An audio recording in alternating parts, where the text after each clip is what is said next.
आजकल जर्मनी में बहुत सी यूनिवर्सिटीज़ में एडमिशन्स ओपन हुए हुए हैं। जर्मनी मैंने और बहुत से स्टूडेंट इसलिए सेलेक्ट करते हैं क्योंकि यहाँ पर फ्री ऑफ कॉस्ट एजुकेशन होती है। अगर यहाँ पर आपको पैसे दे के पढ़ना है तो कोई फ़ायदा नहीं है यहाँ पर पढ़ने का। Now is the best time to apply for admission for winter intake 2023। क्या क्या रिक्वायरमेंट्स होती हैं, क्या क्या डेडलाइंस हैं और कौन कौन से कोर्सेज हैं, तो वो सब कुछ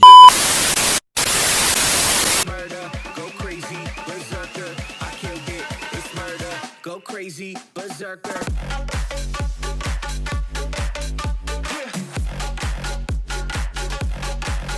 Show them change the station with a new shit. अस्सलाम वालेकुम and welcome back to my new vlog.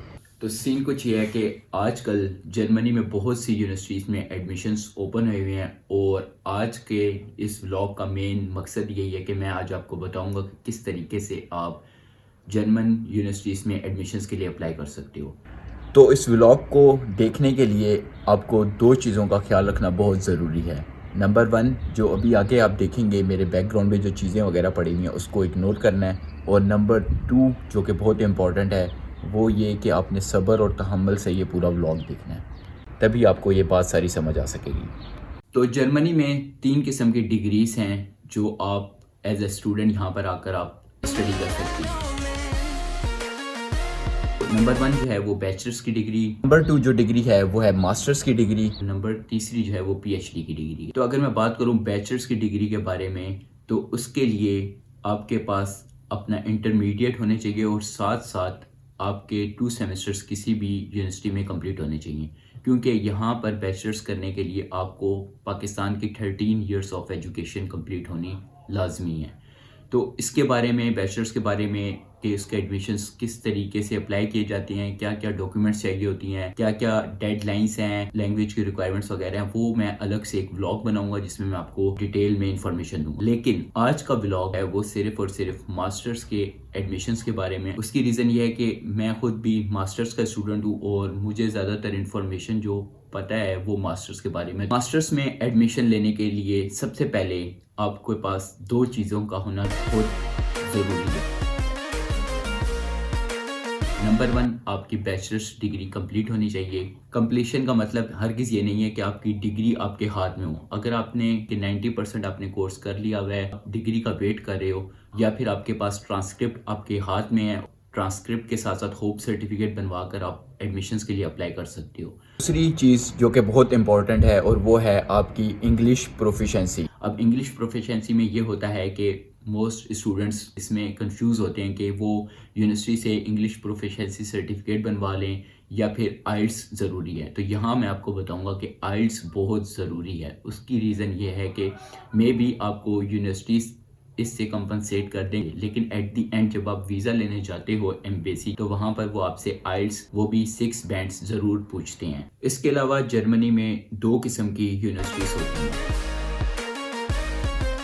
Number 1 public universities, number 2 पर आती हैं प्राइवेट यूनिवर्सिटीज़।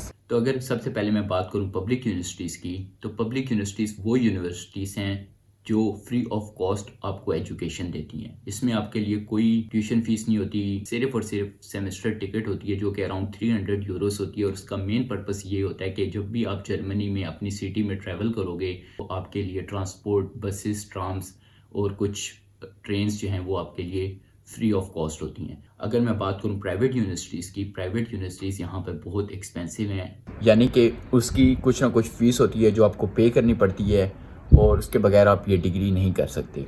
तो यहाँ पर आने का जर्मनी में मेन पर्पस मेरा भी और तकरीबन सारे स्टूडेंट्स का यही होता है कि यहाँ पर एजुकेशन फ्री है, तो इसलिए यहाँ पर आकर पढ़ते हैं ताकि पैसों की वजह से एजुकेशन पे कोई फ़र्क ना आए।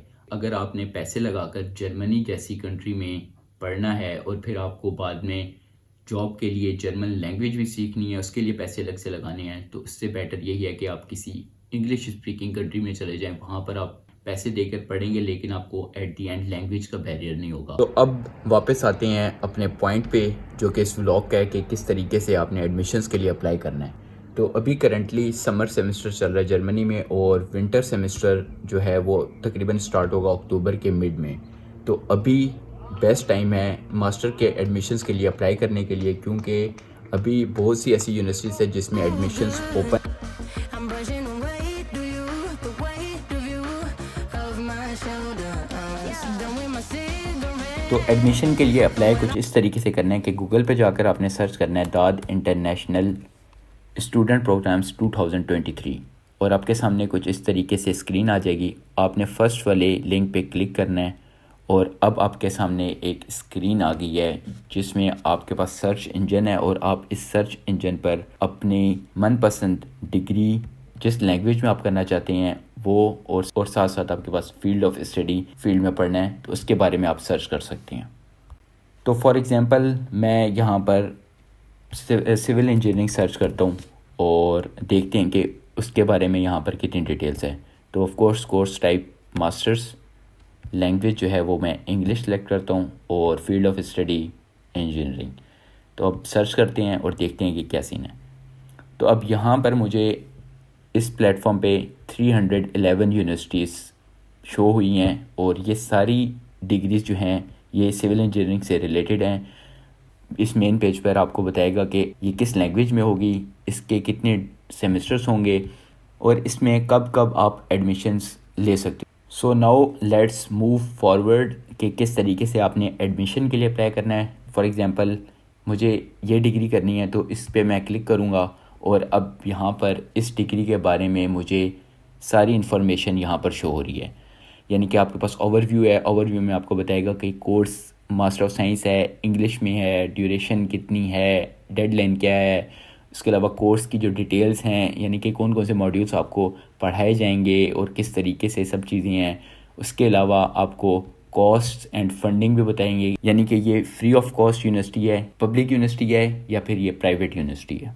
तो अब जिस तरीके से यहाँ पर ये शो हो रहा है कि यहाँ पर कोई ट्यूशन फ़ीस नहीं है तो इसका मतलब ये पब्लिक यूनिवर्सिटी है। बस आपको सिर्फ सेमेस्टर टिकट के पैसे पे करने जो कि अराउंड 290 to 300 यूरोस होते हैं। तो अब यहाँ पर कॉस्ट ऑफ लिविंग्स भी बताई हुई है जो कि अराउंड 750 यूरो आपके पर मंथ पड़ते हैं, जिसमें आप रेंट, फूड, इंश्योरेंस और बेसिक एक्सपेंसेस मिलाकर पढ़ते हैं। इसके अलावा रिक्वायरमेंट्स और रजिस्ट्रेशन की अगर मैं बात करूँ तो सबसे पहले आपके पास अपनी बैचलर्स डिग्री कंप्लीट होनी चाहिए और दूसरी मेन चीज़ यहाँ पर जो प्री रिक्विजिट है कि आपके पास बैचलर्स में जो आपने डिग्री की है उसमें आपके मैथमेटिक्स और मैकेनिक्स सब्जेक्ट में ग्रेड अच्छे होने चाहिए। साथ साथ आपके आइल्स के लिए लेवल 6 या 6 बैंड्स होने चाहिए या फिर टॉइफल 79 पॉइंट्स होने चाहिए।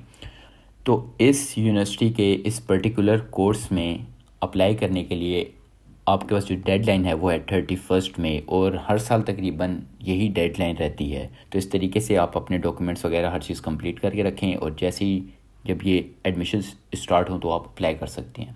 तो अप्लाई करने के लिए तरीका तो मैं आपको बताना भूल गया, तो वो बड़ा सिंपल सा मेथड है और वो है यूनी असिस्ट।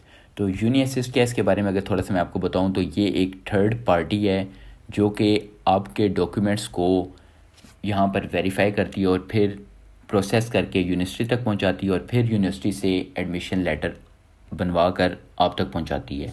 तो इस तरीके से ये वर्कआउट करती है और इसकी कुछ फ़ीस भी होती है। फ़र्स्ट एप्लीकेशन जब आप एडमिशन के लिए अप्लाई करते हो तो 75 यूरो पड़ते हैं। उसके बाद सेकेंड, थर्ड, फोर्थ जितने भी आप अप्लाई करते रहते हो तो हर एप्लीकेशन पे 30 यूरो आपके पड़ते रहते हैं। तो इस तरीके से ये काम करती है और इसको आप अपने तौर पर चेक कर सकते हैं। तो ये था आज का मौज़ूए ख़ास और उम्मीद करता हूँ कि आपको सारा प्रोसेस समझ आ गया होगा। और अभी इस व्लॉग को यहीं पर एंड करता हूँ और उम्मीद करता हूँ कि आपको मेरा व्लॉग अच्छा भी लगा होगा।